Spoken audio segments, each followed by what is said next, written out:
Clive. Coin purse weighing you down?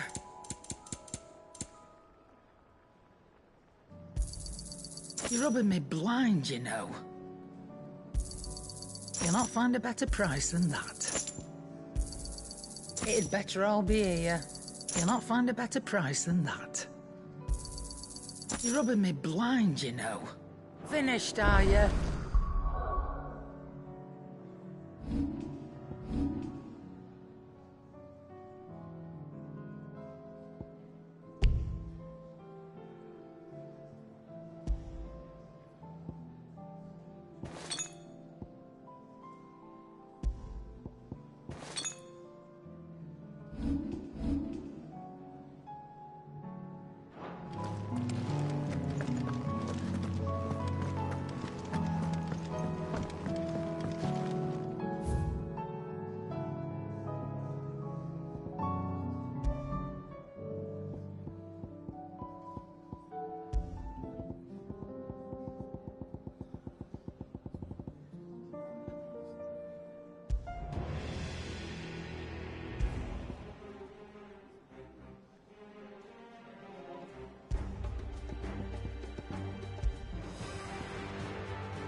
The stew's awfully thin.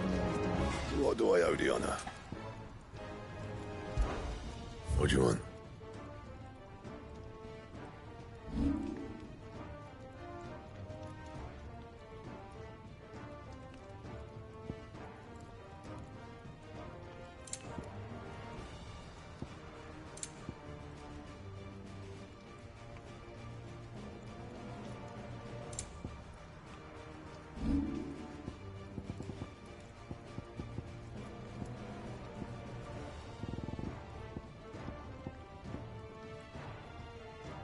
That it?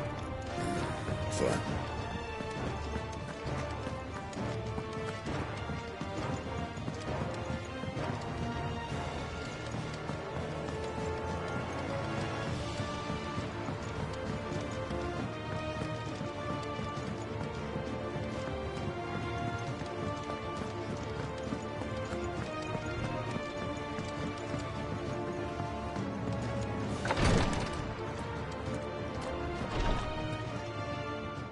Thank goodness you're back. Talia looks like she's about to collapse. Is this what you needed?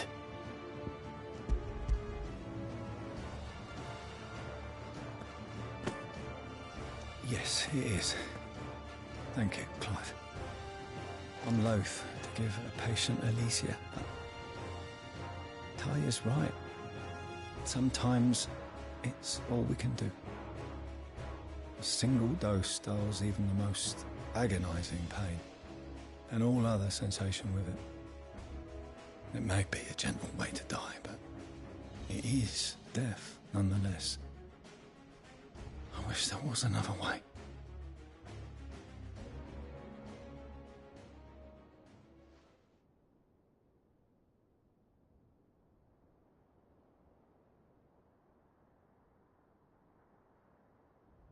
How are you feeling? Light, mid-here. Drifting on waves. Good. Just relax. Let the waves carry you to a better place. Thank you, Daya. I'm so proud of you.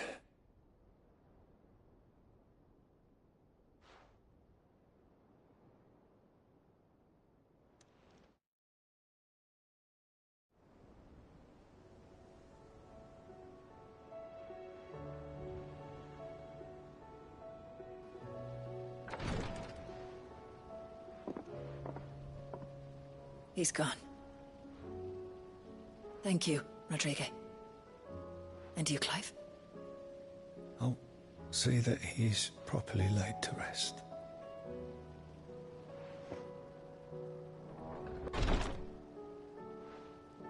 The man you helped today was my mentor. back in the Southern Isles, on the front lines of some meaningless war. I was still a child when they shipped me to their triage tents, to treat the wounded with my gift. But in such blighted lands, I was next to useless. Until he taught me the true physicker's art, that is. An art we would be lost without. Tears of mercy were his gift to the bearers of the world. A respite from the agony of the curse's end. And a kindness Sid would have approved of. You know as well as I what life is like for a bearer soldier. Marched from one battle to the next, never knowing which might be your last. A commander may care nothing for the bearer spent in his service. But my mentor's gift gave the dying one fleeting moment of tranquility before the end. I've no tears left, Clive. I've seen too many of my friends taken. Something needs to change. And we need to be the ones to change it. And we will. I promise. I hope so.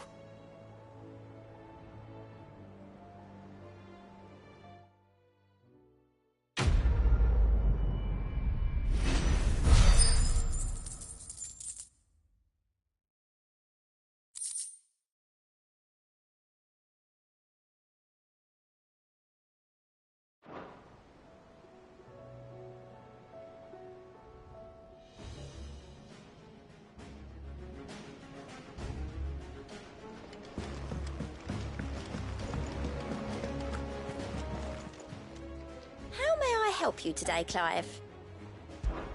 Come to claim your just desserts?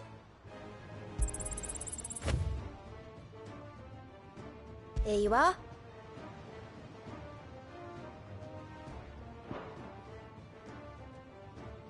Best of luck out there, Sid. How are you doing? You watch yourself out there, all right?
Get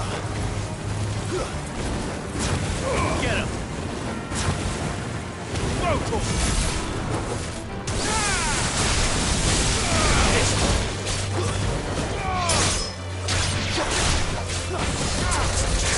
Get him!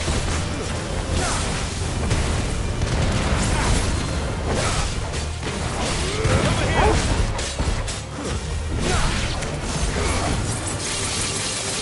Over here! It's over!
This one's awake.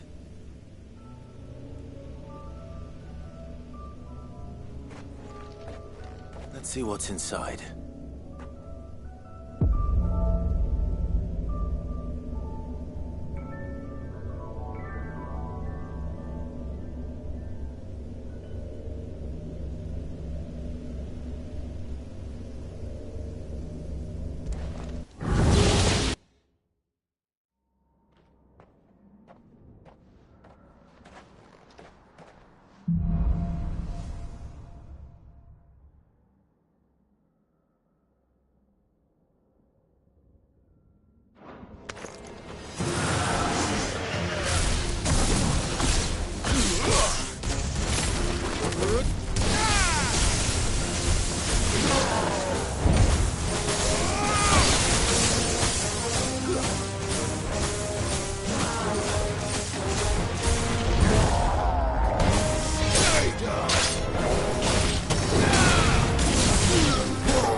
Nice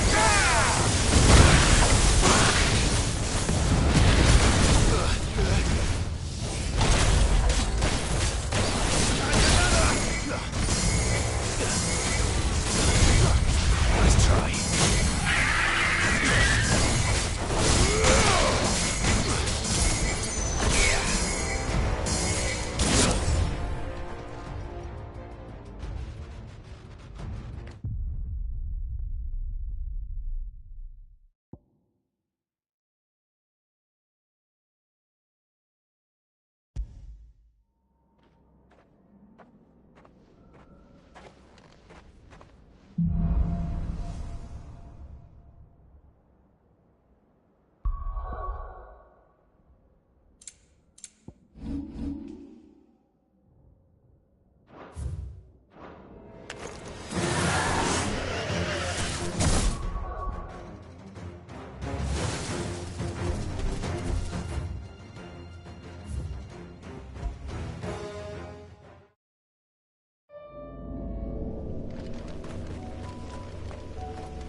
Griffins don't exactly make for easy prey. Let's hope our craftsman hasn't bitten off more than he can chew.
It's over.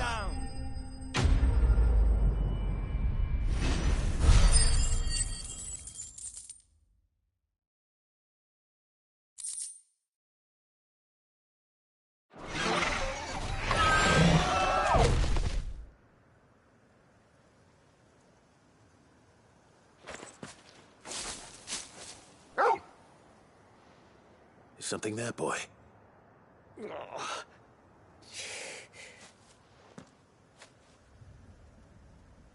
Could that be our man?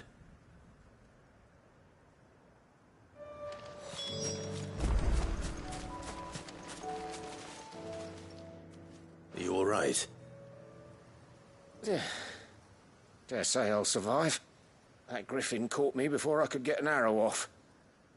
Must have lost sight of me in the grass, though. I'd be dead if it hadn't. More likely than not.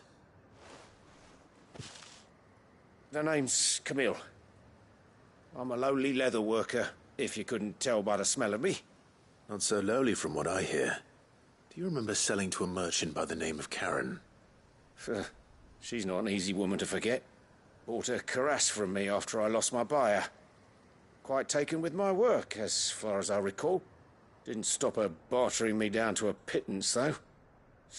She sent you for a refund? It's not her who sent me.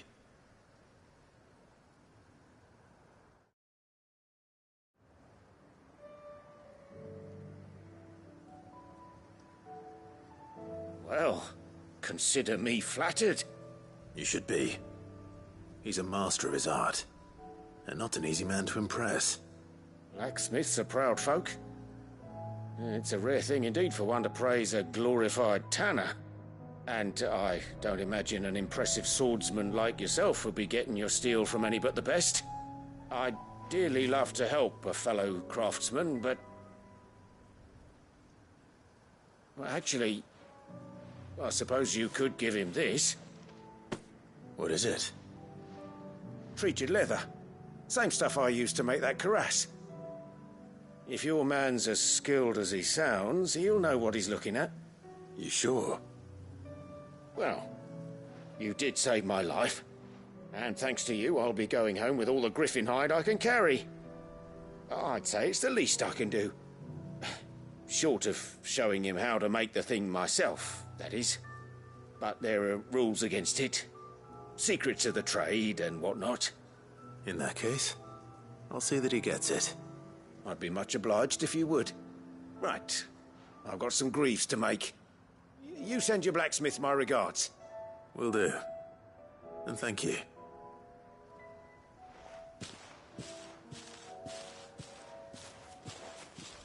Hopefully this will sweeten Blackthorn's mood.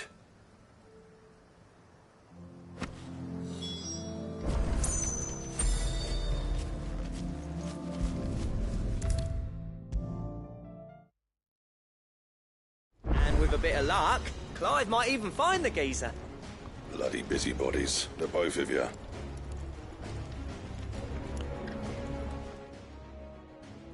How'd it go, Clive? Did you find him, or does the hunt continue? I found him. And he asked me to give you this, along with his regards.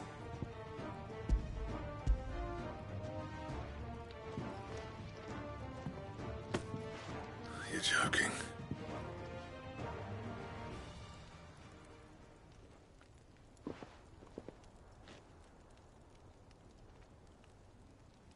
He said he wouldn't teach you how to work it, but that if you were as skilled as you sounded, you'd have no trouble understanding how it was done. So that's his secret. Crafty bastard. He's layered and cross-grained it. Good few times, too. No wonder it's tough. And that's no ordinary oil he's used to get that finish. Oh, this is fine work. Even finer than I thought. Yeah? I'll take your word for it. Just looks like leather to me. Still, I'm glad you're happy. Here, Clive. You didn't happen to catch the fella's name, did you? Camille, I believe. I thought as much.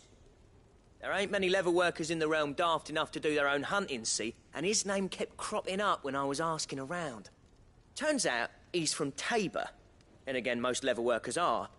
But our friend Camille guards a long-held family secret, the details of which are the subject of some debate in the leather-working community.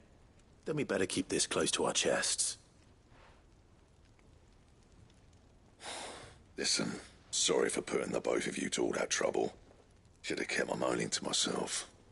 Still, I'm glad you found him. This has cheered me right up. That was the idea. Clive's idea, anyway. He did most of the work. It's good to have you back, Blackthorn. Just don't expect me to go turning out work like this. There's a reason he does his own hunting. He knows exactly what hides to look for. And that's how he gets them to layer up so nicely. And don't get me started on how much oiling this leather would need. But I reckon I can make something about as good. Something a Cursebreaker will have no trouble caring for. Anyway, enough nattering. I've got work to be getting on with.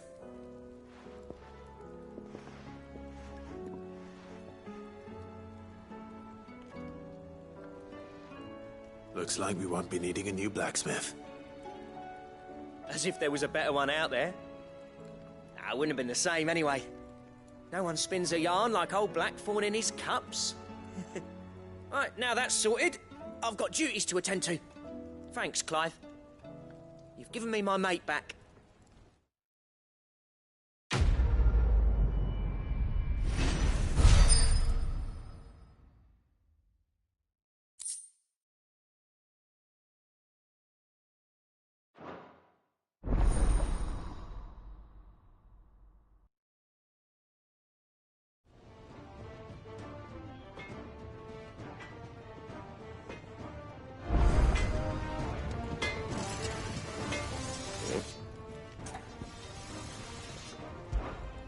Something for you, dear.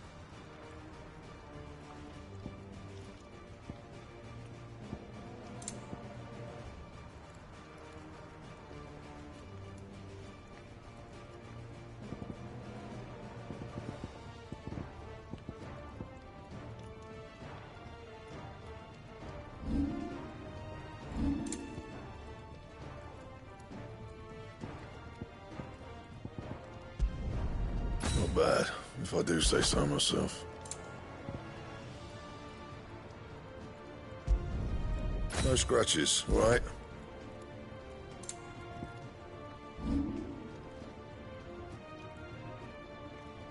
And? The stew's awfully thin these days. What do you expect?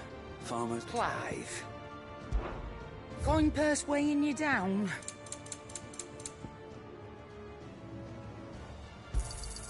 It'd better all be here.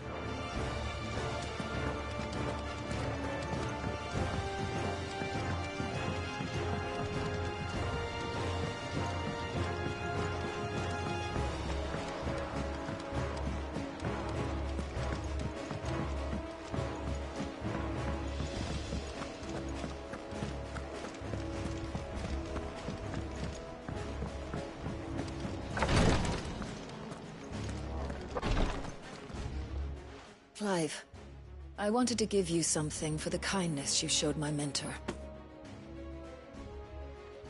What's this? A chest of all the medicines you're ever likely to need. Seeing as you're so reluctant to come to the infirmary, I thought you might as well take a part of the infirmary with you. I'm sure it will be very helpful indeed. And Taya, try not to work too hard. And work Rodrigue all the harder, you mean? He's a quick study, but he's got a long way to go yet. I'll take that particular piece of advice when you heed it yourself, thank you very much. Besides, who else is going to see that your brother takes his medicine? Who indeed?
A fortress?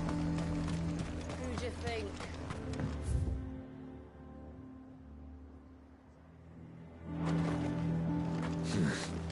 Not here.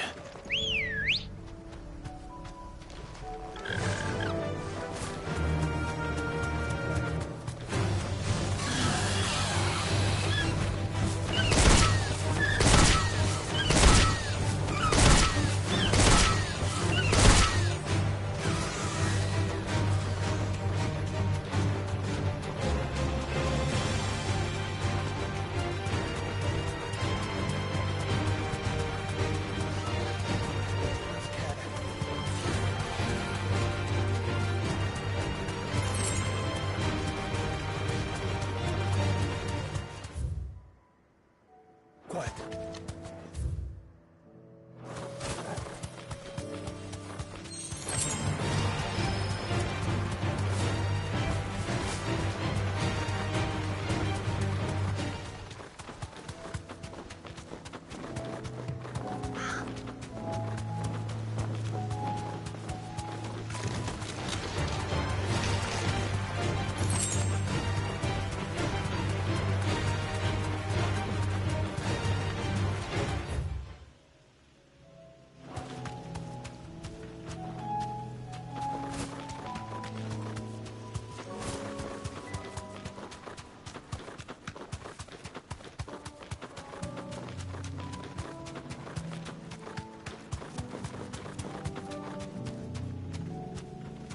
Thanks, Gal.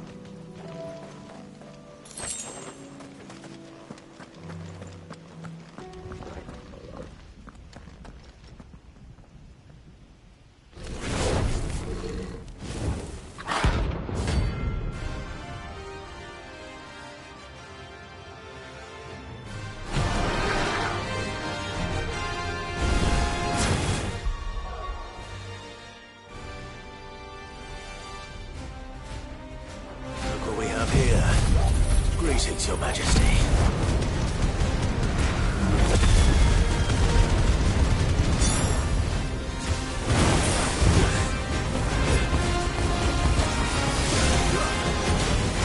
Over here!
is over. Now to collect the ash. I should probably have brought a bucket.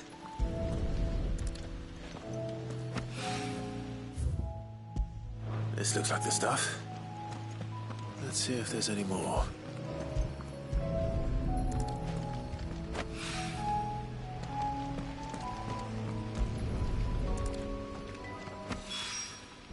That should do it. If the wine needs more than this, he can fetch it himself.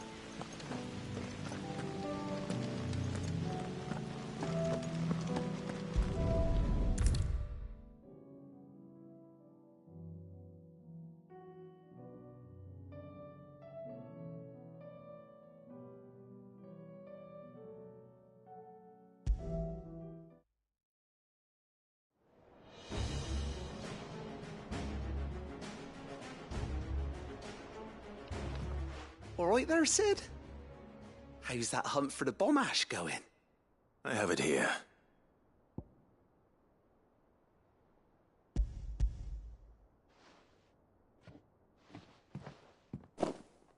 That's the stuff. And plenty of it, too.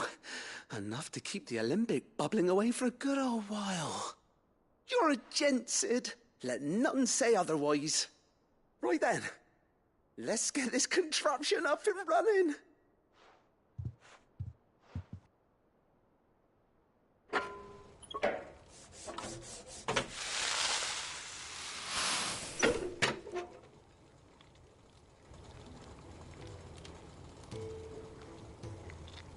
There we have it. The Telemon Alembic. And it works just like the chief said it would. Very impressive. Says the man who cut down a burning boulder. Speaking of which, I still haven't returned the favor. There's no need. The good it will do for the hideaway is reward enough. Don't be silly. Why don't you let me take a look at that bag of yours? The one you keep your potions in. Reckon I could work some magic on that. What kind of magic? Well, we happen to have isolated a substance in our test run of the Alembic that I reckon will make even the toughest leather supple as anything. Thought we might use it to breathe new life into old boots and the like. Save the hideaway a few gil. But I reckon if we slap a bit on your bag, it'll loosen it up enough for you to squeeze in a bottle or two more.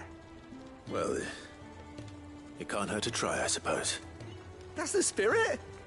Leave it with me. I'll only be a mo.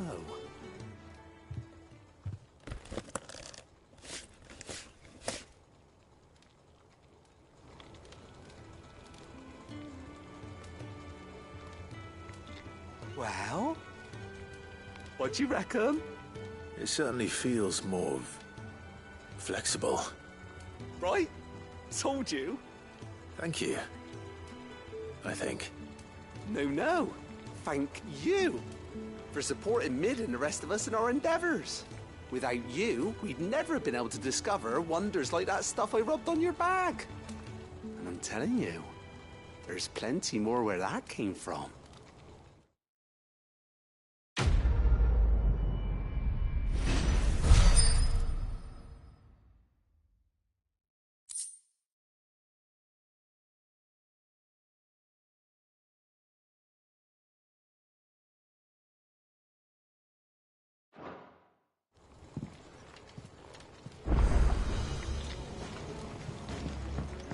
How was she? The Enterprise, I mean.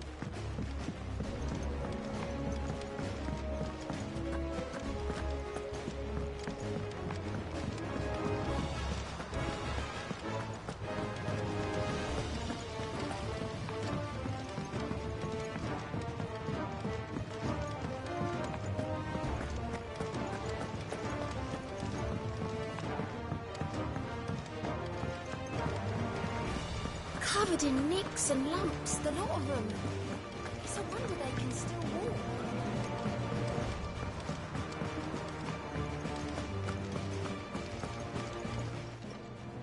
Clive. Coin purse weighing you down? It'd better all be here. You're rubbing me blind, you know.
Fly, Ambrosia.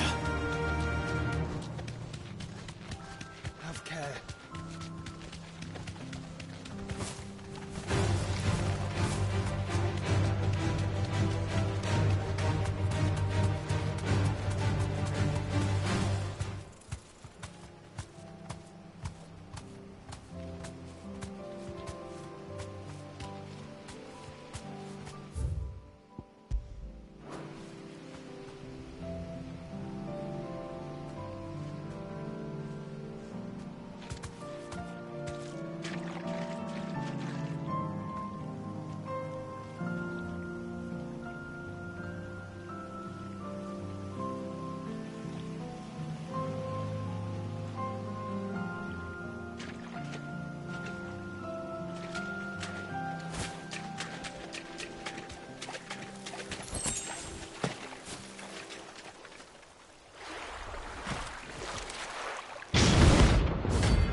definitely anything but ordinary.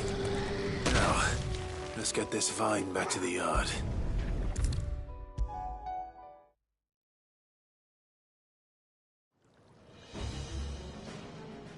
Sid, I can't help but notice that your satchel is twitching in a most violent manner. Here. It's your problem now.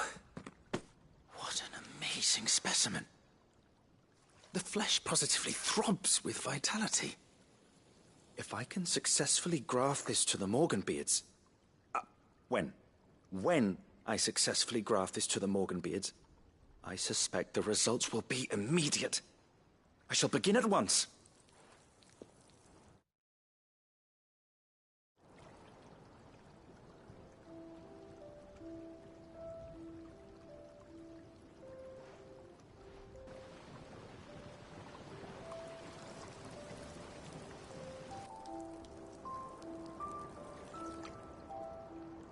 It is just as I hoped.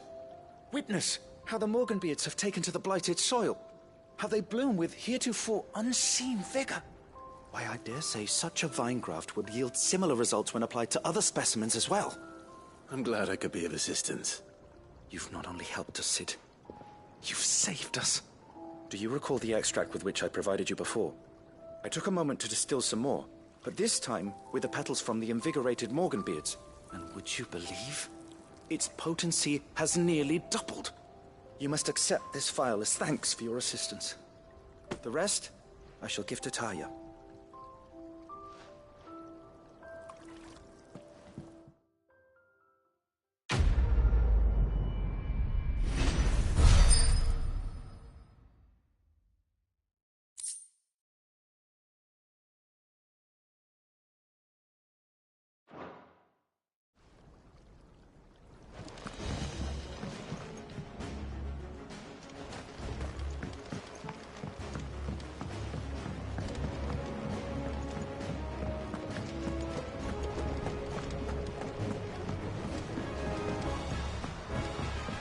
Lady Carrot.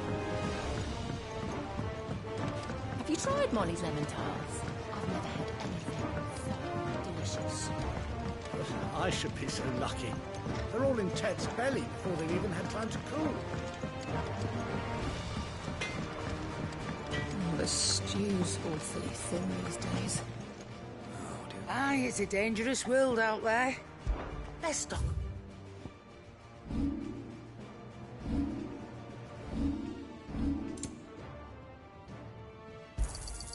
It'd better all be here. You're rubbing me blind, you know. You'll not find a better price than that.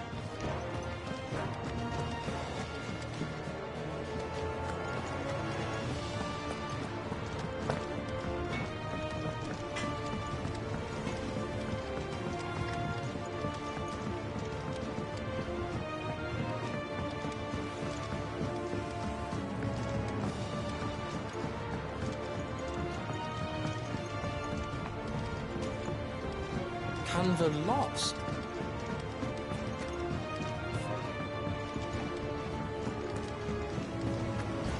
Miss, can we read Miss Editor's story for our lesson today? That's a wonderful idea, Jocelyn. Let's do just that. How was she? The Enterprise, I mean. Ah, Sid. Just the man I was hoping to see. Did you have a mo? Don't tell me. You need more bomb ash. Oh no, we still got plenty of that left. I'm working on bringing another one of the Chief's designs to life. This time, it's a new smelter. It's got a reverberatory hood over the top for additional thermal amplification and a system of reciprocal recirculatory regenerators that let's just say it gets very blimmin' hot.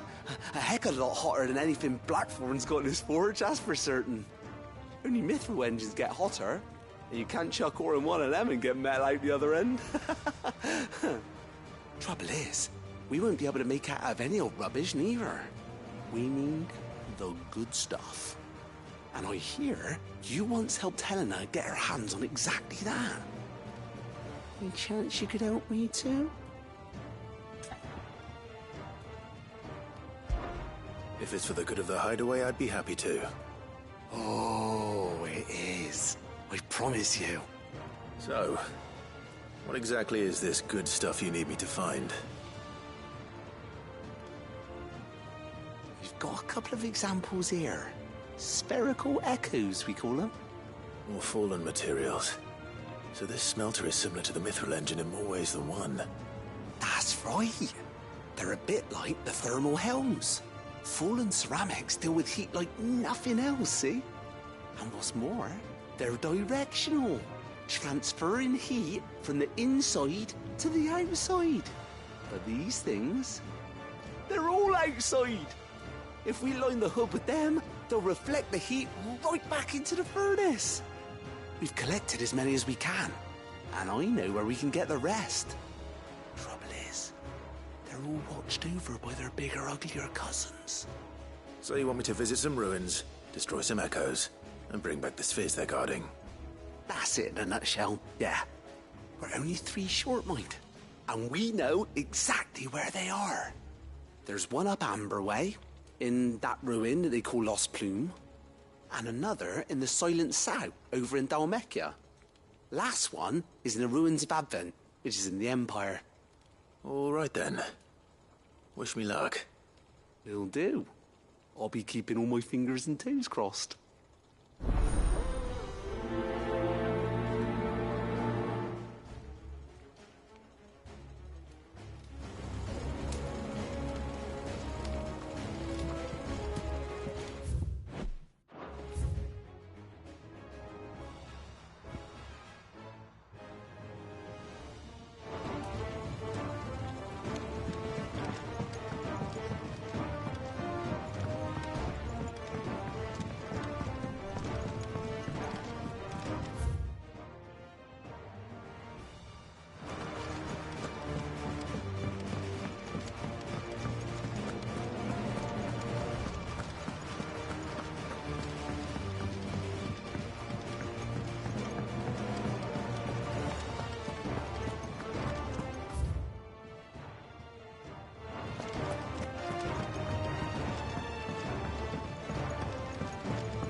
The stew's awfully thin these days.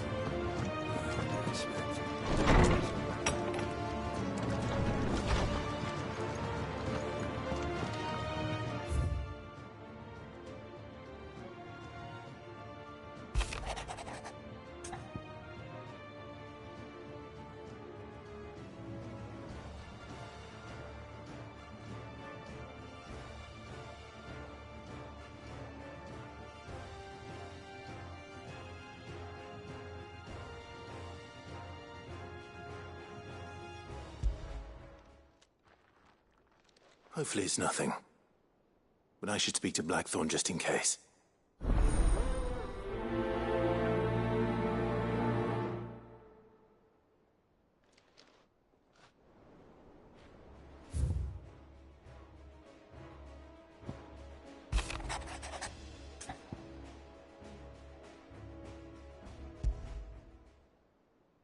There's no way of knowing if Doris will confide in me.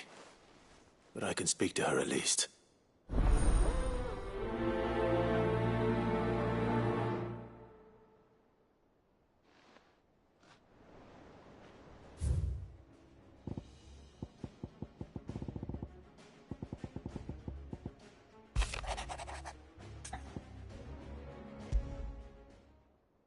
Rutherford.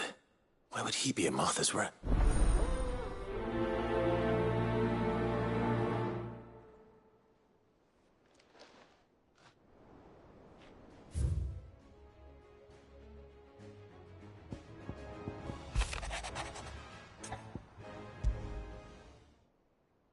What could be wrong with Torgor? He seemed well enough when I last saw him.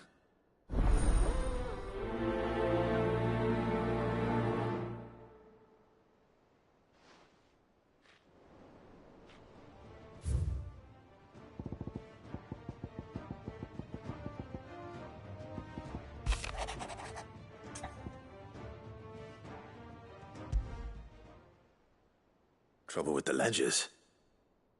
Shouldn't he be asking Otto for help?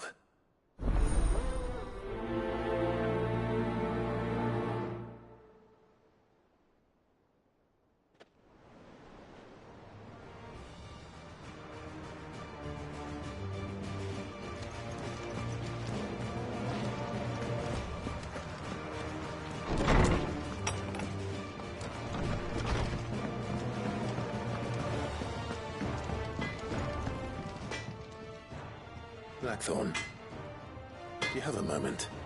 Not really, no. This won't take long.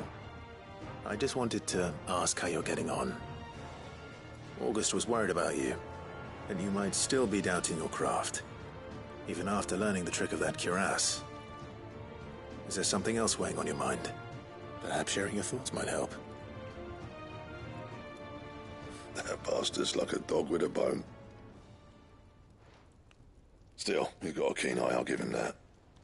He's just, well, Karen showed me something. Something I've never seen before. And that was? A sword. An odd-looking thing with a single-edged blade. The metal itself wasn't anything to write home about, but fuck me, the edge on it. You could slice a man clean in two with a weapon like that, and he'd be halfway home before he even realised he'd been cut. So that's what's troubling you? No. Not troubling me exactly. More distracting. Can't stop thinking, how do you get an edge that sharp? It's driving me mad. And if you knew how to do it, we could arm the curse breakers with even better blades. That's about the size of it, yeah. I'll see what I can find out. Sharper swords are always welcome, and we can't have our master blacksmith being distracted. You're a soft touch, you know that. But I can't say I'm not grateful for it. Good luck, eh? Thank you. Let's see what Karen knows about this sword.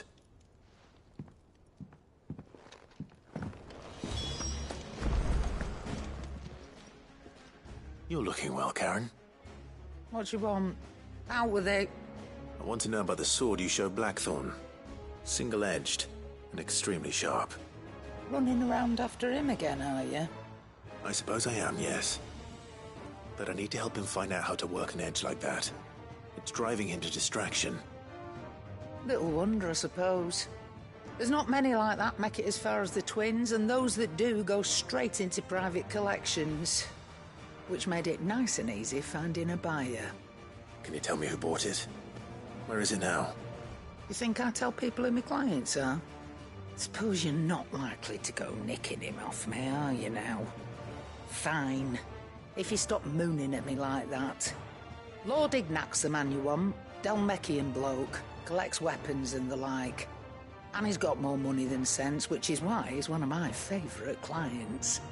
Reckon he'll still be at the inn in Dalamil, where I left him. Thank you, Karen. Oh, and he's a touch eccentric, if you take my meaning.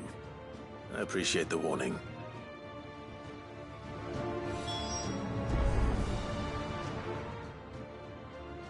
I got your note. You think something's wrong with Torgal? So you can read. Congratulations. But I didn't say how we're wrong with him. I said something weren't right. He's not been eating my treats.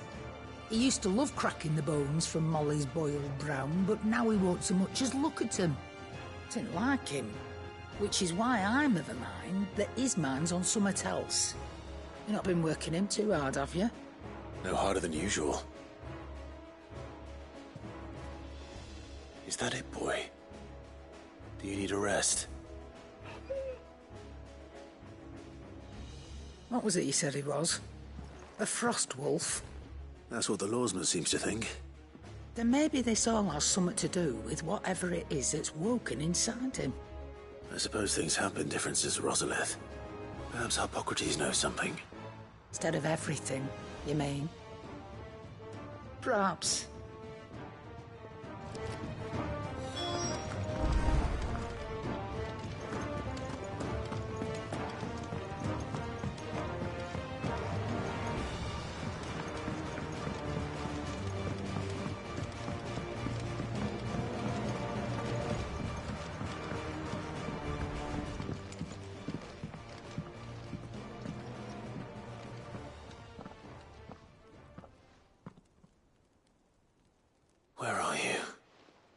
Can I help you, Sid? I'm looking for Doris. Is she here? I'm afraid not. She's at Martha's Rest on a job. My job, actually. When she heard what the mission was, she insisted on going herself. Alone. Did she? What was the mission? Following up on some new information. Once they'd settled in, the bearers you helped liberate in the Dragon's Eyrie were keen to talk about their imprisonment. And about their captor. The slaver Cole's team were tracking when they were attacked by the Beastmen. I'll go and find her. She's at Martha's Rest, you say? If she's not moved on already, yes. I hope everything's all right. Why would Doris insist on going alone?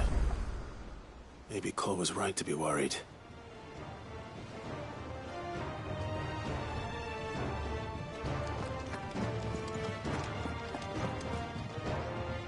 Clive, did you get my letter?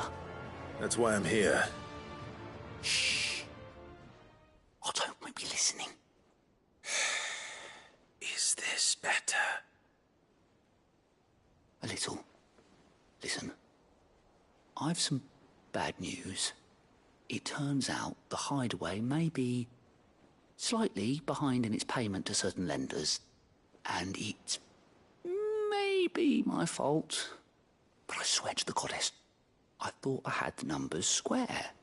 Sadly, that square turned out to be more of a circle. 0, you might say. I can straighten it out, I swear, but it's going to take some time, and I'm going to need help keeping it from Otto. Bit late for that, I'd say. There you are! What a surprise! So let me get this straight. You forget to pay our lenders what they're due, and instead of coming straight to me, you get Clive to come to you. And I hope he'll dig you out of the hole you've dug for yourself. Clive, the man in charge of the place you've been cheerfully trying to bankrupt. And you thought this was a cunning plan. Why? Well, who needs paying? Oh, just Martha. And the Dame. And, well, Lady Karen.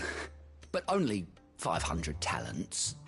We owe 3 of our most trusted friends 5 million gil. Each. 5 million each. They lent us the bulk of the money we used to rebuild the Hideaway, you see, and, well, I must have made some sort of oversight. Those ledgers were my responsibility, and it was my decision to entrust them to you. This is my fault. Do we have that much to hand? I can always ask my uncle. No, we don't. And no, you won't. We've lightened Lord Rosfield's purse enough.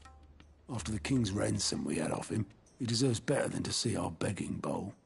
Besides, we'll need to learn to stand on our own if we're gonna make this work. All right. But that doesn't mean you have to shoulder the burden yourself. Is there anything I can do to help? There might be. How'd you fancy taking these to Martha and the Dame? Rocks. Rocks, he says. Worth 1,000 talents apiece, these are. A little something Sid and I set aside for when times got lean. And I reckon 15 million in overdue debt probably qualifies. I just hope our associates' eyes are a bit more discerning than yours. I'm sure there will be. Should be me making the rounds, really. But you know how it is with this place. Orders to bark, arses to wipe, and all that. I know. Which is why I don't mind going in your place. Go. Do you know why I only gave Master Clive here 2 star rubies? Because you'd rather Lady Karen killed me. Because I'd rather Lady Karen killed you. Yes. Well, I suppose this is goodbye then. Don't worry. I'm sure Karen will understand. Really? Do you think so? No, I don't.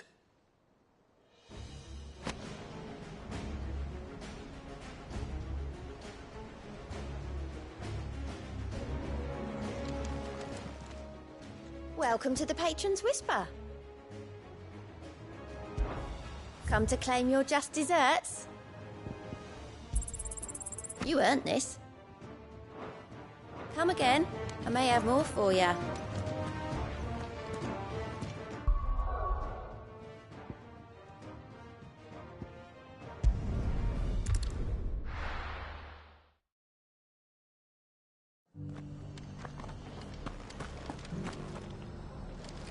We've got a few rooms. Or it should be somewhere nearby. Assuming she's still here.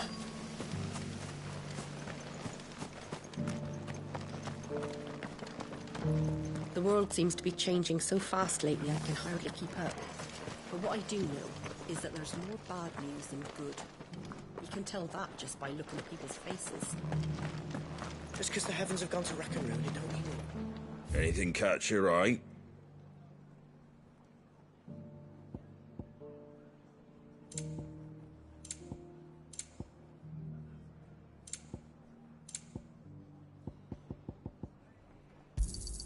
Thanks very much. There you go.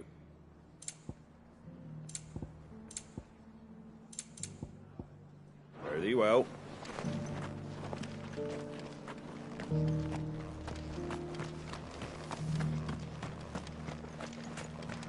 It doesn't still hurt, does it? Oh, 1,000 Akashic jars couldn't... The people of the rest may seem to be in high spirits. It's been a pleasure, Doris. Just like old times. I'll give your offer some thought, my lady. How goes the investigation? Sid, what brings you to Martha's Rest? You. I heard you were out here on your own, tracking our slaver. I trust you're being careful. Of course. And it had to be me. The bearers from the Dragon's Eyrie confirmed a long-held suspicion of mine that the slaver we've been tracking is an old acquaintance. She's no fool. If we'd come in force, she would have spotted us straight away, and then vanished without a trace. That was her just now, wasn't it? So, was it a fruitful reunion? I'd say so. She tried to recruit me. Seems her time in Rosaria is coming to an end. She's abducted bearers from across the region and is looking to smuggle them back into Sambrek. After her brush with those beastmen on the road to Northreach, she hired herself an Imperial escort, which she wants me to join. She's dangerous, Sid, but I think I can stop her. Then I'm going with you. I'll take care of the escort. You can see the bearers to safety. Where are they? The Baum Archers, soon to break camp. You go on ahead. I'll follow once I've sent word back to the hideaway.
Clive! We weren't expecting you.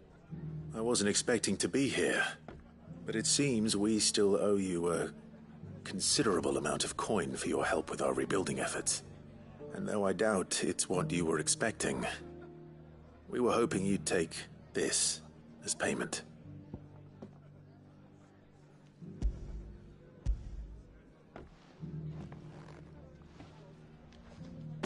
A star ruby? I can't accept this. It's worth at least twice what you owe me. More if you can find yourself the right buyer. Think of the difference as interest. Interest? If word got out I charged that much, no one would ever borrow from me again. Anyway, why are you the one here asking me about this? I'd have expected Otto. Bit much sending the Lord Marquis out to settle your debts, isn't it? The old goat working himself to death again? Something like that. Most days I think he's the only reason the hideaway's still standing. Same as always, eh? Back when the place was nothing but a twinkle in the eye of a recently retired Lord Commander, word is he was the first one Sid reached out to. Probably knew that without his strong arm and level head, the idea would never get off the ground. Sid may have been the face of the hideaway, but Otto's always been the backbone. And when Sid passed away, we were all worried that would be the end of it. That Otto would just give up. His death was hard on everyone. But it must have hit Otto hardest of all. But he didn't give up, did he? Quite the opposite, in fact.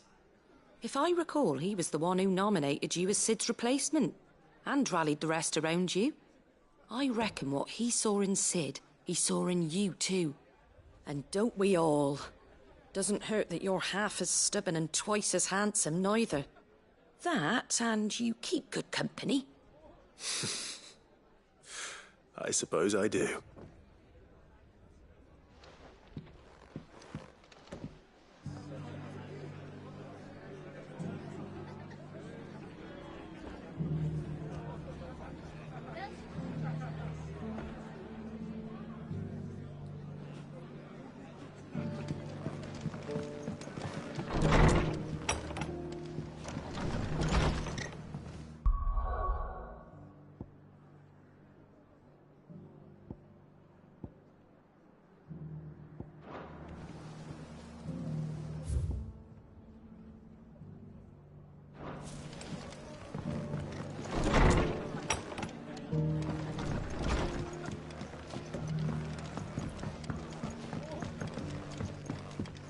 My Lord Marquis, is that you? It is you. Then you received my letter. I am Sebastian Rutherford, Chief Steward of your Lord Uncle's estate. Of course. We met once before. Yes, my lord. Thank you for coming. And what was so sensitive that you couldn't put it in writing? 1,000 apologies, my lord. I did not mean to offend. I merely... It's all right. Continue. I am here at Martha's Rest, at the behest of your Lord Uncle, tasked with learning what I am able of the realm's current state of affairs. And what I have learned is grim. The fall of the Mother Crystals has left Storm in a state of utter disarray. The subsequent darkening of the heavens has only made things worse. Akashic attacks, once unthinkable, are now commonplace. The gears of governance have ground to a halt, and without a steady hand on the tiller, the realm threatens to drift into utter chaos. Your Lord Uncle, however, believes there is a way to avoid this fate, and is determined to see it set in motion. That sounds like quite the undertaking. It is. Hence my having enlisted the aid of several colleagues serving the 7 high houses. Alas... Alas? I have lost contact with 2 of those colleagues already. They are both able-bodied and trained in the sword, yet in these dark times even that may not prove sufficient to keep a man safe on the road. So you want me to find them? I'll need to know where they went. One I sent to investigate the Republic. The other, the old Imperial capital of Oriflamme. That doesn't exactly narrow it down. I suppose I'll start in Dalamil and work my way east. Thank you, my lord. I shall pray for your success and safety.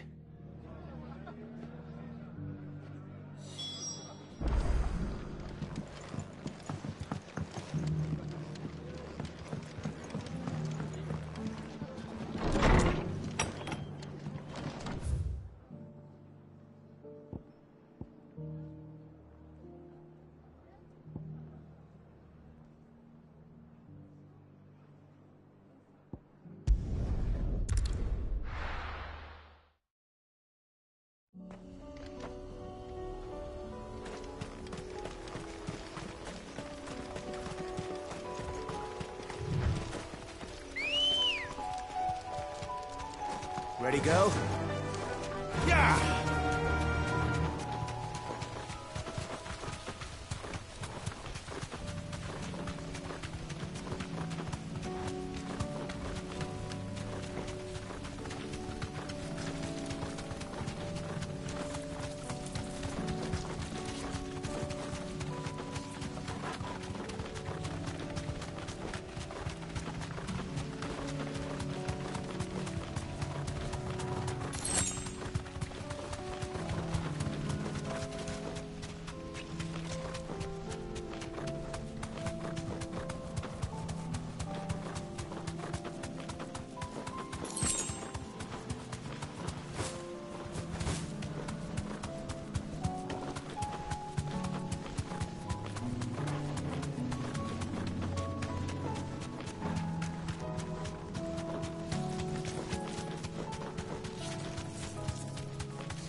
Good.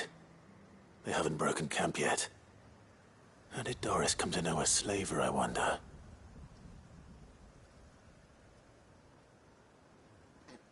We've waited long enough. She's not coming. Ready the bearers. We're leaving. Back to civilization, is it, Mom? With all haste. Lest any of you lackwits start talking like these feckless bumpkins. I presume your men are ready. We've suffered too many delays as it is. Any more and I'll be docking your pay. Yes, Mom. Oh, but before you go, it appears we have company. Kill him. You're welcome to try.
So much for your escort.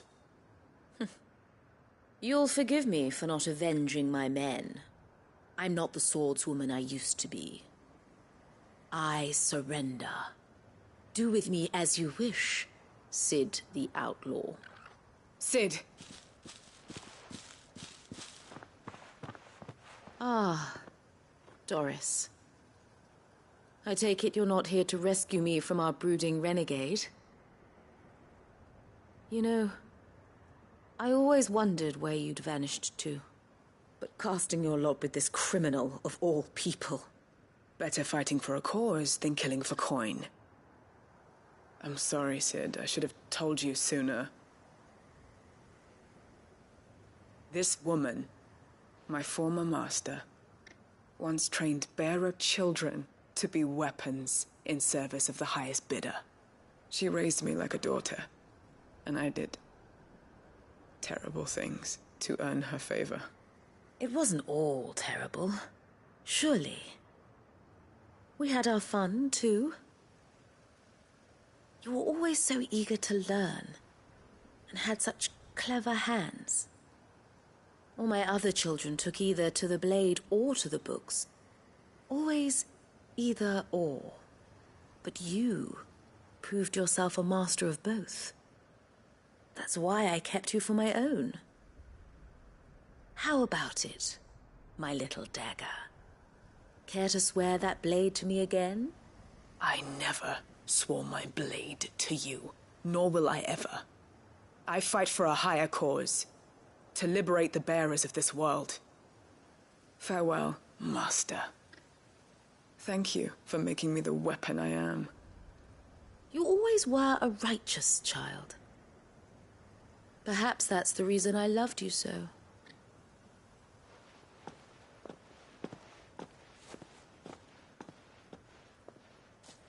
What do you want to do with her? I am not the killer she wanted me to be. Not anymore. And she no longer has friends in high places. The Dame does, though. Her connections at the Imperial Court will see that justice is done. All right. If you're certain. I am. And thank you for everything. Now, I better let these bearers know that they're safe.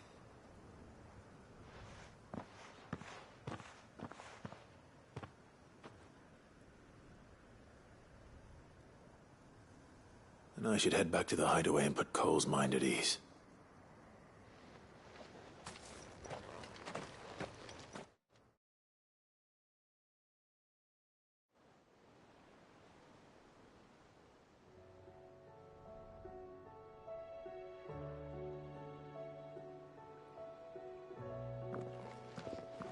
Welcome back, Sid. Doris's message just arrived. I hear you saved more bearers from being smuggled across the border.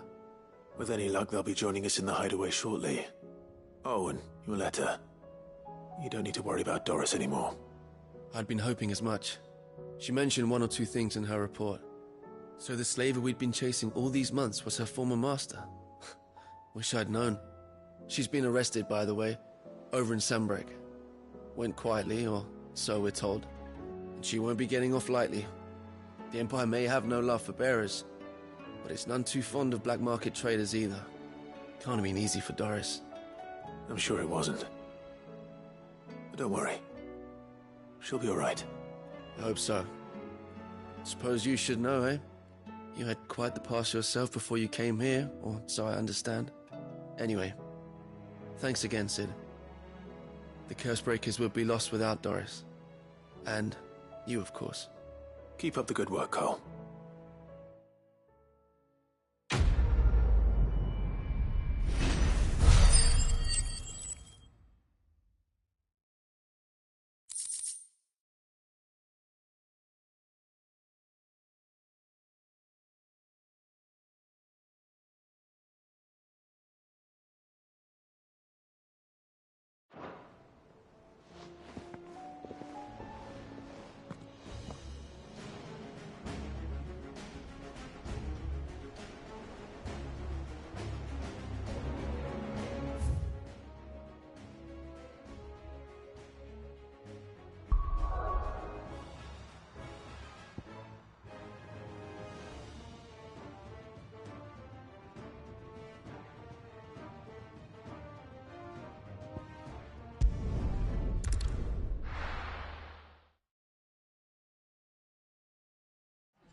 It's not going to be easy for people take notice of wealthy men.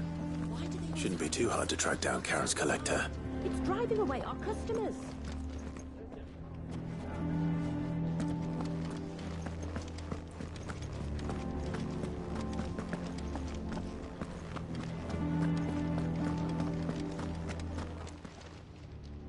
My reputation will be ruined! Ruined!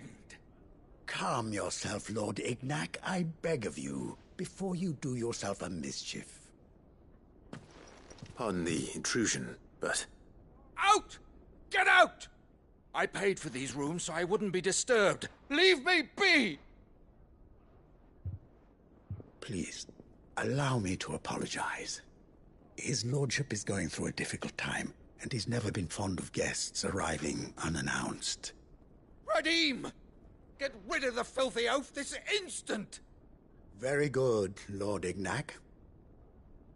Would you mind stepping outside for a moment?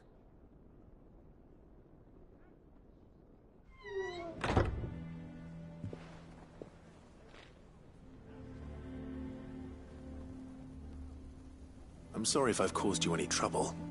That? Oh, no. That's just how his lordship is. Though the morning's events have left him somewhat fractious. He has been dispossessed of his luggage, you see. The thieves also made away with a considerable amount of coin. Coin the innkeeper will soon be keen to collect. I don't suppose a certain blade was among the stolen items. A single-edged sword. It was purchased from a merchant friend of mine. Ah, you know Lady Karen. Yes, I'm afraid it was. Then I'll retrieve Lord Ignac's luggage. But I have one condition. You have but to state it. You are welcome to anything that is within my power to grant. I want an audience with Lord Ignac. A few minutes should be enough. Then I'll be on my way. A condition I would be a fool to refuse. Of course, you shall have your audience. I don't suppose you saw where the thieves went? I did not, no. Though some discreet inquiries made on his lordship's behalf mean that I know where you might find them. The bandit's bed. Every ill-gotten coin in Dalamal is said to pass through that disreputable corner of the Valcroy. And that's where I'm heading. I shall speak to Lord Ignac in your absence, and arrange for an audience upon your triumphant return. That will be very kind of you. Farewell, and best of luck.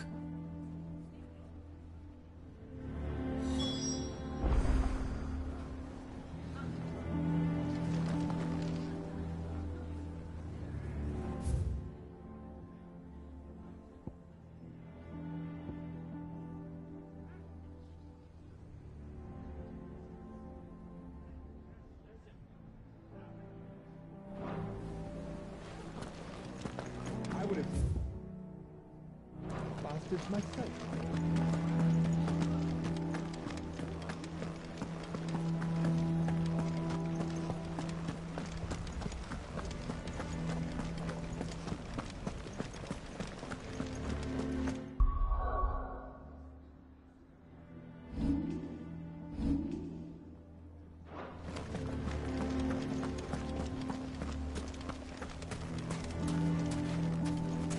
Gilbert, take this crystal. No more use than the bearer I sold. Good day, my lord.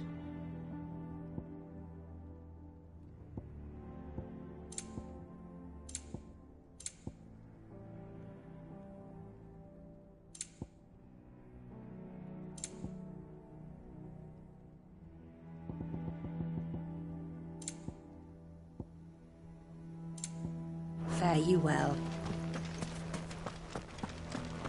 Nothing to report. Same as yesterday.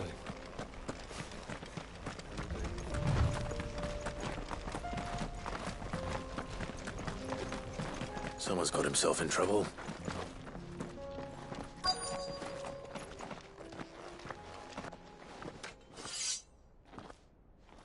I don't see your master here, so you can start by giving us all the coppers in your purse. I already told you, I have nothing. And maybe we'll take that pretty outfit and the steel you're wearing. Please! These men are trying to rob me! I'll deal with this. Thank you. You that one's master, then? If you'd kindly pay the coin he owes us, we can pretend you didn't draw your blade on Republican soldiers. Or you can go back to your garrison and I won't report you to your captain. Oh, you're more than welcome to. He hasn't had many visitors since we slit his throat.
I'd expect as much from Hugo's faithful, but these were men of the fist.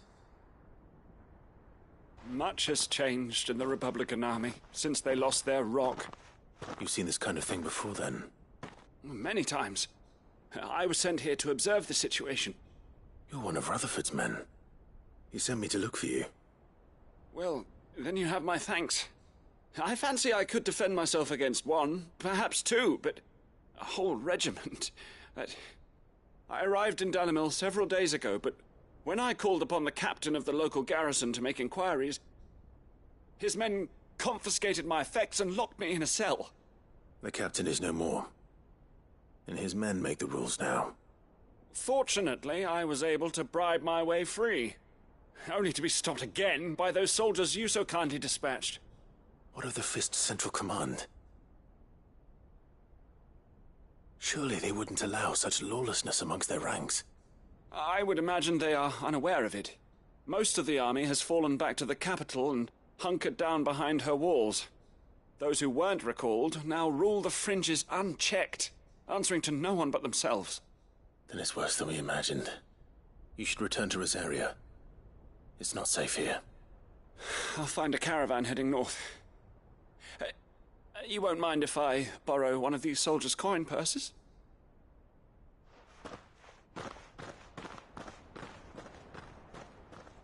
Not at all. Now, to find this second associate of Rutherford's. If he was bound for Oriflamme, I'll start at Northreach and see if I can pick up his trail.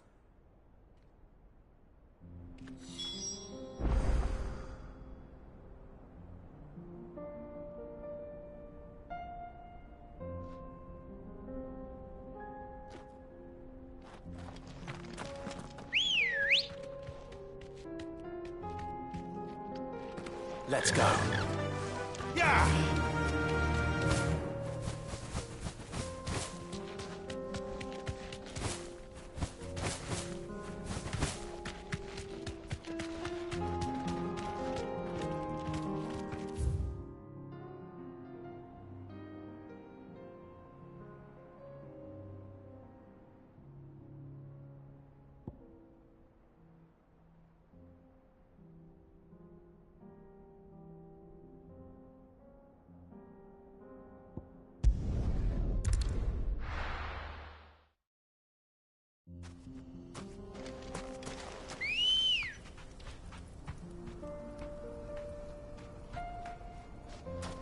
Good girl.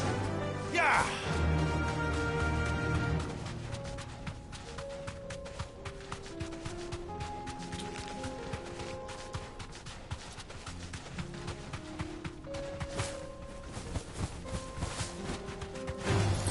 All right.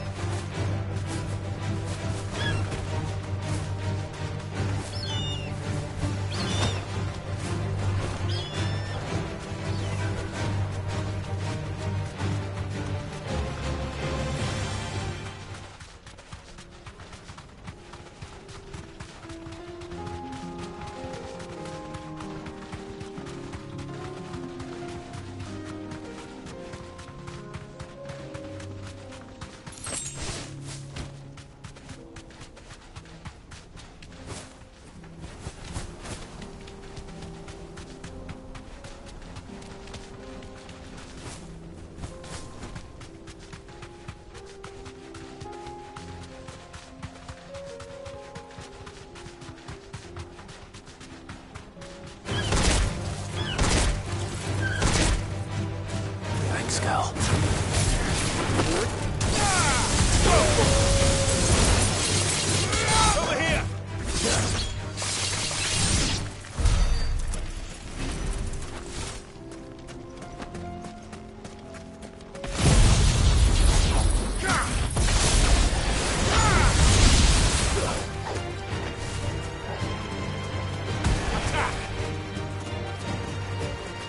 Over here!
Over here!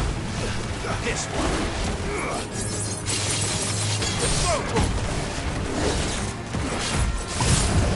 This one.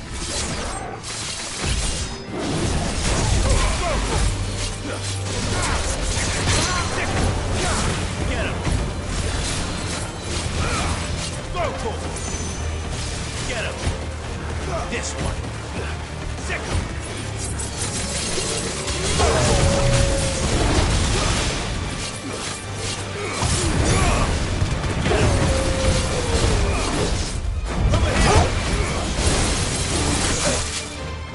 This one. Let's try.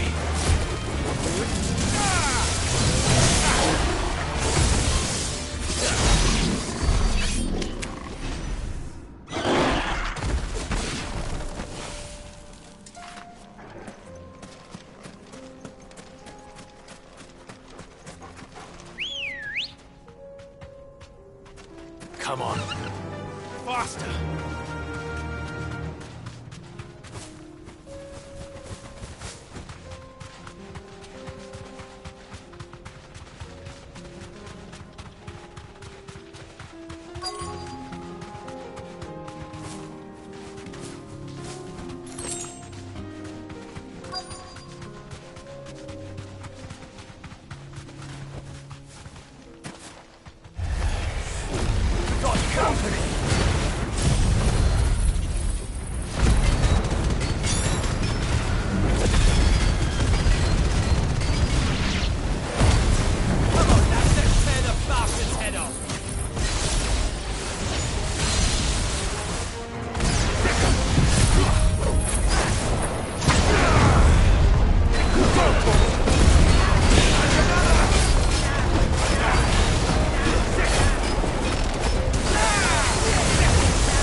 This must be Ignac's luggage. Nothing seems to be damaged. All right. Let's get it back to Dalamil.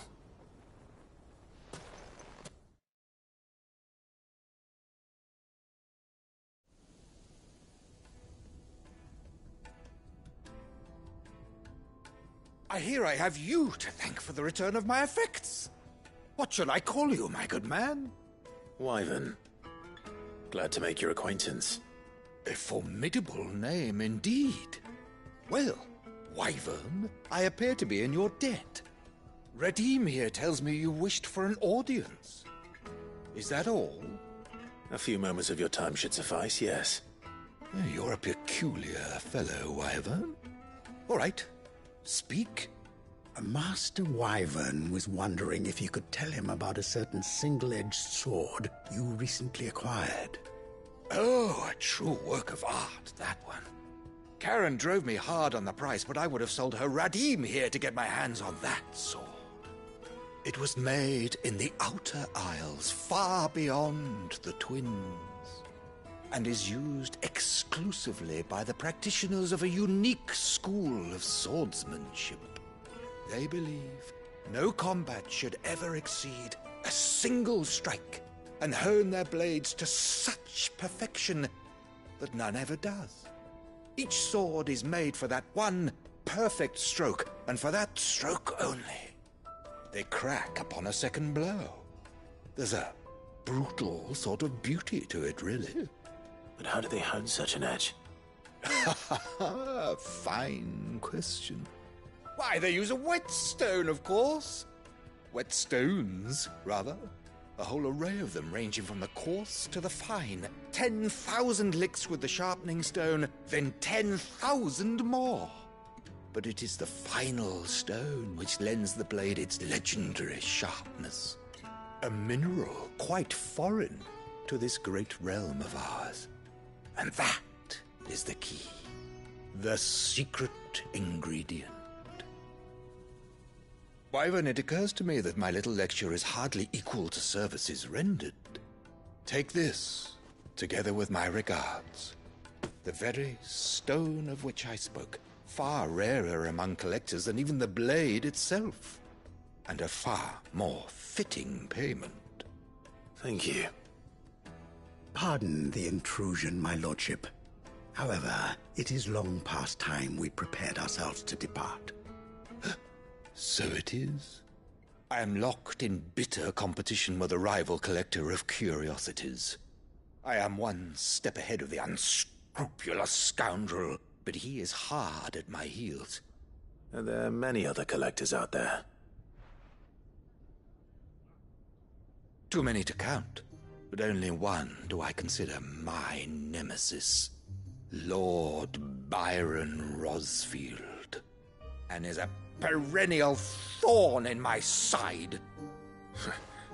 I can imagine. Farewell, Wyvern. May our paths cross again. Radim, we mustn't dawdle.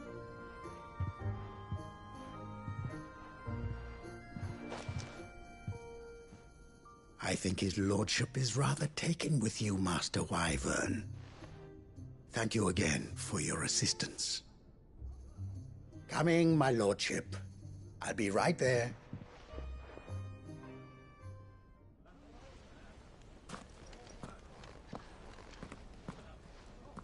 Trust Uncle Byron to find such an interesting rival. Now, let's see what Blackthorn makes of this whetstone, shall we?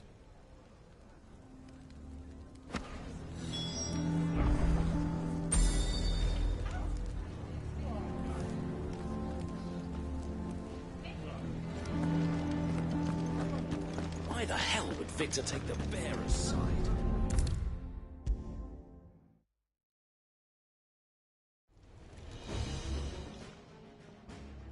Sorry for the wait, but hopefully you'll agree it was worth it.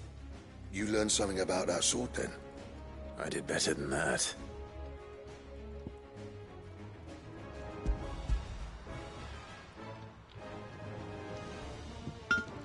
A whetstone? Yes, but not one you'll find anywhere in Valisthea.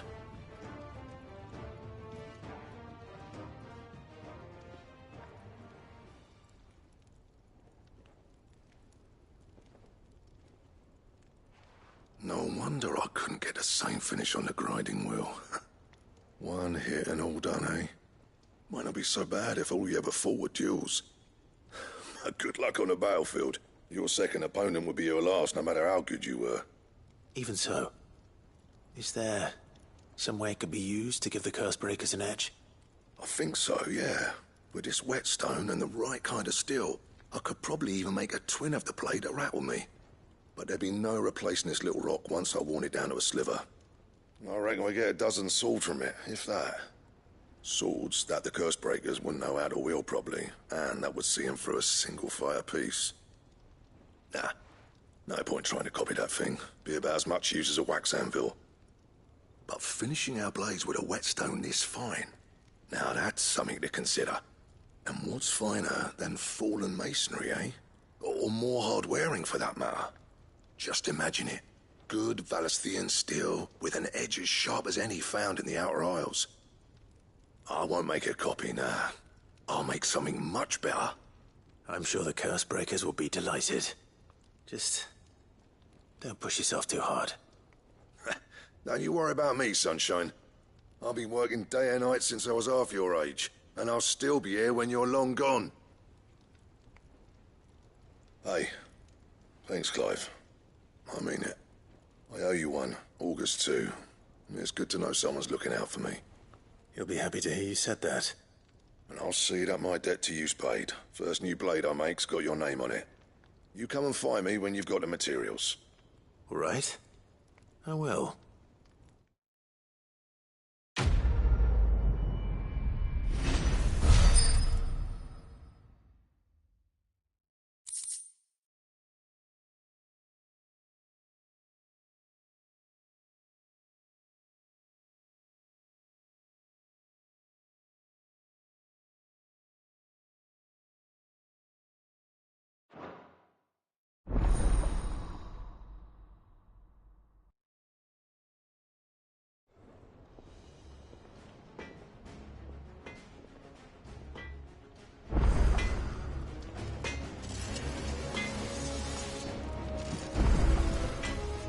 Trouble with your gear, or...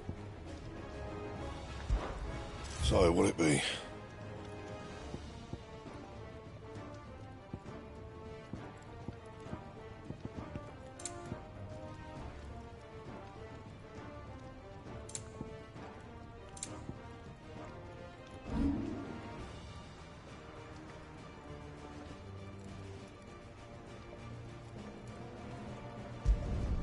Not my best work, but it'll do.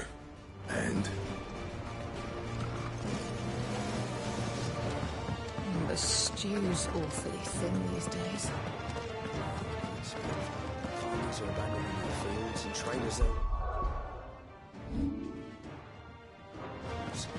Most of what we have now comes from here in the hideaway. Clive. If you're gonna buy something, be quick about it.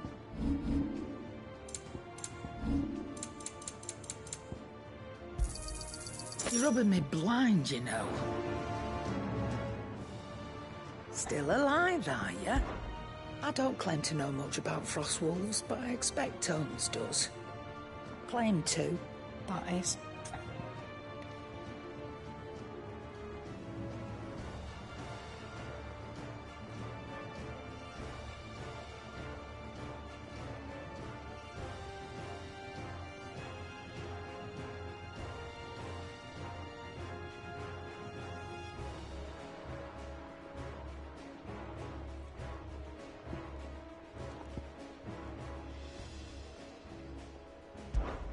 If you're gonna buy something, be quick about it. Is that all?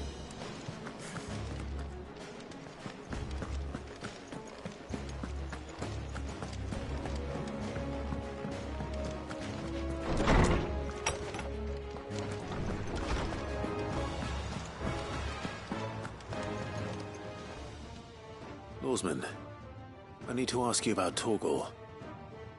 Something's not right with him. He isn't ill, is he? I don't think so. But according to Lady Karen, he seems to have lost his appetite, which is certainly a new development. She says he's hardly been touching his bones of late, and she believes it may have something to do with what happened at Rosalith Castle. I rather think she might be right, though not about his appetite. All canids are instinctively inclined to crack open bones for the rich marrow that resides within, and I see no reason why a frost wolf should be any different. Accordingly, I suspect it is not a lack of appetite that afflicts Torgal, but a surfeit of it. If we assume that his newfound magics require additional nourishment to sustain, it may well be that the bones Lady Karen is accustomed to providing are no longer sufficient. Frost wolves, after all, habitually prey upon far larger animals, whose bones may yield altogether different nutrients. As to where one might find a suitable substitute, some antelopes that graze the meadows of eastern Rosaria have been known to grow to a size more than double that of their lesser cousins. I don't recall ever seeing any that large. And little wonder. The oldest and largest such creatures rarely leave the safety of the highlands for fear of predators. The last elder antelope sighting I recall hearing about took place near Cressida, and that was long before the village was abandoned. Even so, it seems like a good place to start. Good hunting, Clive.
It said I could ride the Enterprise next.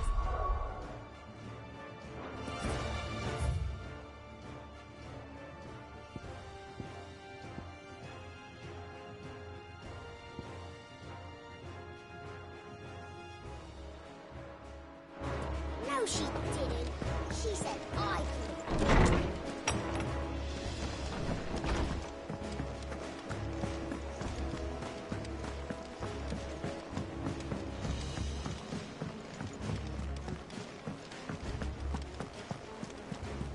Covered in nicks and lumps, the lot of them. It's a wonder they can still walk.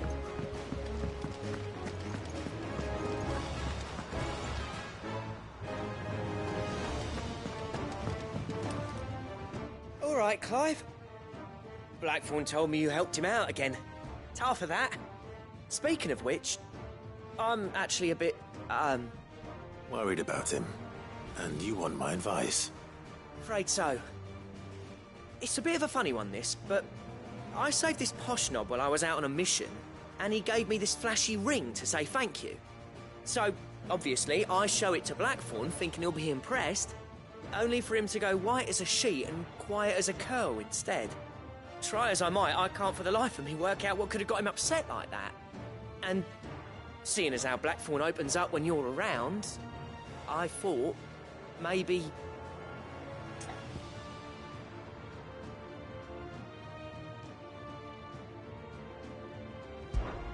I'd speak to him again. Well, I suppose there's no point leaving him to stew. Cheers, Clive. I'll be sure to pay him a visit as soon as I have a moment. All right, I'll meet you by the forge then. You come along when you're ready.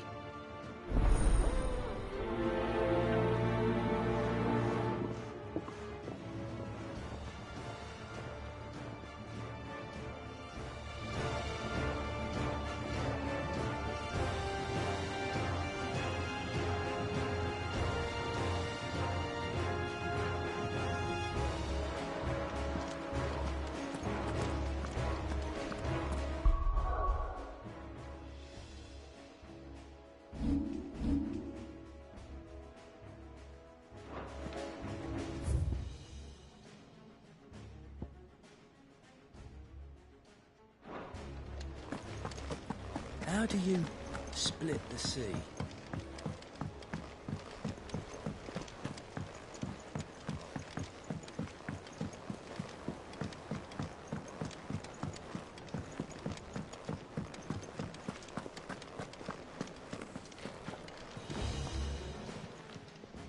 Clive. If you're gonna buy something, be quick about it. Finished, are you?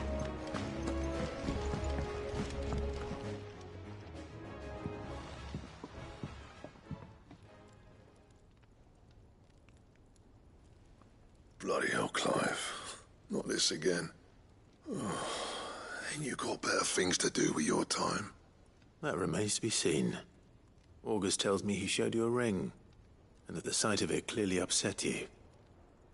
Would you mind telling us why? Come on, mate. Bottling it up ain't gonna help no one. If it weren't the ring, and it was something I said, then I'm sorry. It was the ring, right? It brought back some unhappy memories, that's all. Memories better left forgotten. Memories of what? There are things we'd all rather leave behind, Blackthorn. But sometimes it helps to talk about them. And sometimes it doesn't. Is that so hard to understand? Don't be like that. Fine.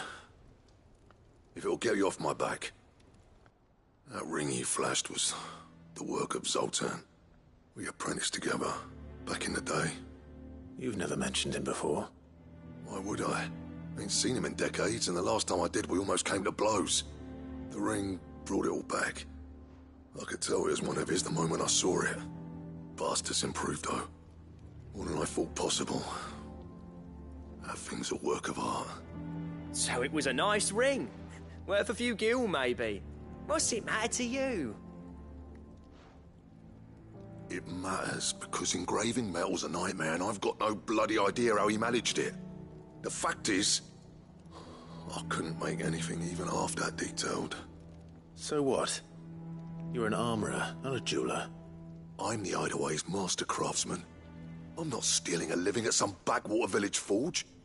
My armor keeps you lot safe and my swords keep you dangerous. As far as I'm concerned, every swing of my hammer's another blow struck in the name of our cause. So I put my heart and soul into my work. Because the curse breakers deserve better than second best. And I refuse to be shown up by the likes of Zoltan. Very well. Why don't we go and pay him a visit? Learn his secret. I doubt he'd be too happy to see me. Then just this once. Make peace with being second best. Swallow your pride, and focus all your energies on the task at hand. Keeping the curse breakers armed and armored. Provided you can do that, you'll hear no complaints from me. But if you can't, and it's going to distract you, we need to do something about it. What'd you say, Blackthorn? You know he's right. And it's not like you'll be going alone. All right. Magic. So, where do you reckon old what's-his-name is then? Zoltan, was it? In Dravozd, my old village. He won't have left. He's the chief. Dravozd, eh? That rings a bell. Not far from Tabor, right? Just north of the fields of Carava. Got that, Clive? Meet us at Dravozd as soon as you can, yeah? And I'll make sure Blackthorn don't get cold feet. Good luck with that. I'll see you there.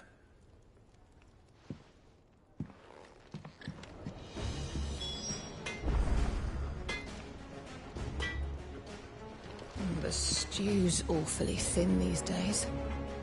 What do you expect? Farmers are abandoning their fields and traders their roots. Most of all.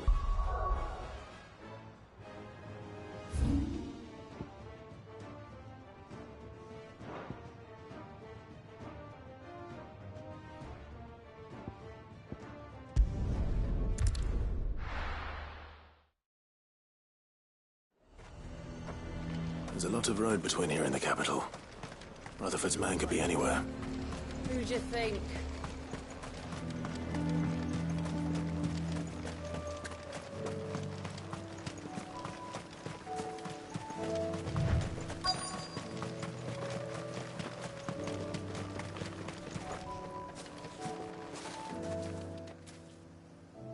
What happened here?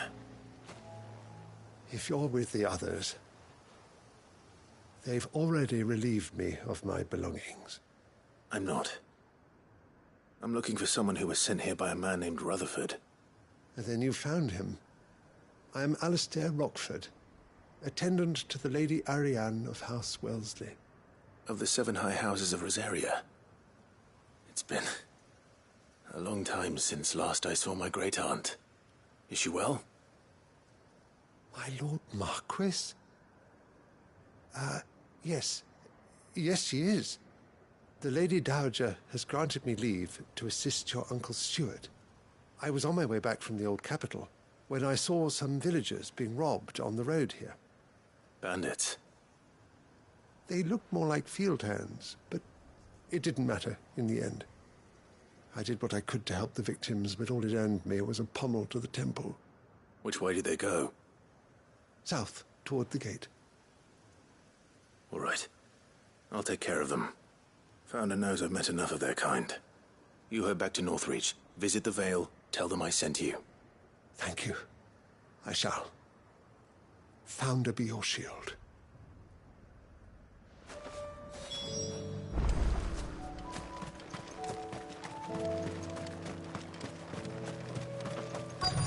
They just couldn't resist, could they?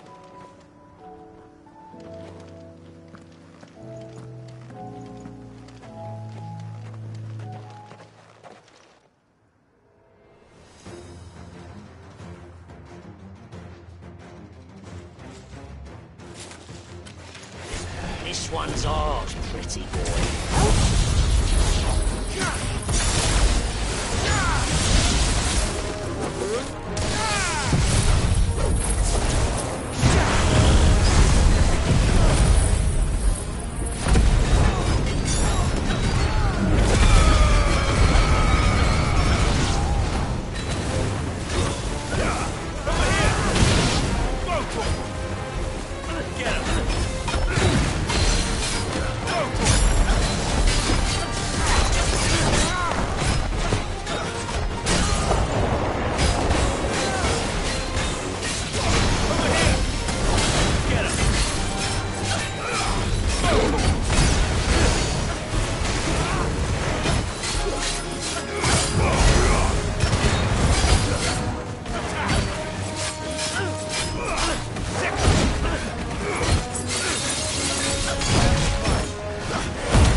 Make for the town while you can. There may be more bandits nearby. You don't need to tell me twice. Many thanks, traveler. This looks to be all of them. I thought I told you to make for the Vale. And stand by, as ill might befall the heir to the...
ducal throne. It's just Clive, and I'm fine. Which is more than can be said for you. I will survive. Strange that the garrison wouldn't intervene in such a brazen attack so close to their gates. The garrison have their hands full inside the city. Some days they don't even send out patrols. There are few hands left to work the fields, and even fewer to transport the grain. The market stalls are nearly bare, and the price for what remains is exorbitant. It's not uncommon to see a fight break out over a crust of bread. When I said the ones who attacked me didn't have the look of bandits, I meant it. They were probably just desperate. Rockford, listen to me.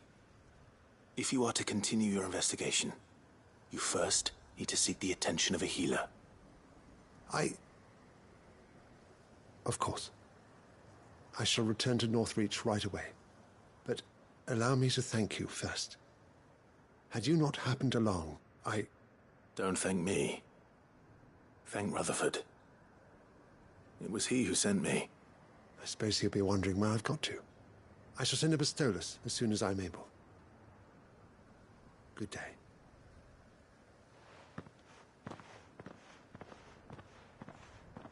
My uncle certainly has his work cut out for him. If it isn't already too late. I should go and tell Rutherford that his colleagues are still in one piece.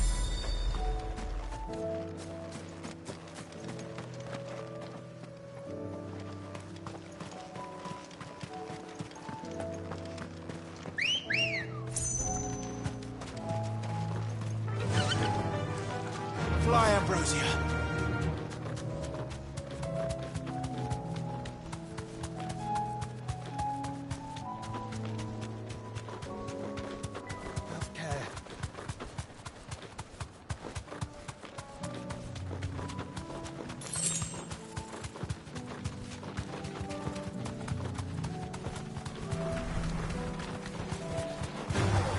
Time to fight.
I'll need to deal with these ones first.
Spherical echo.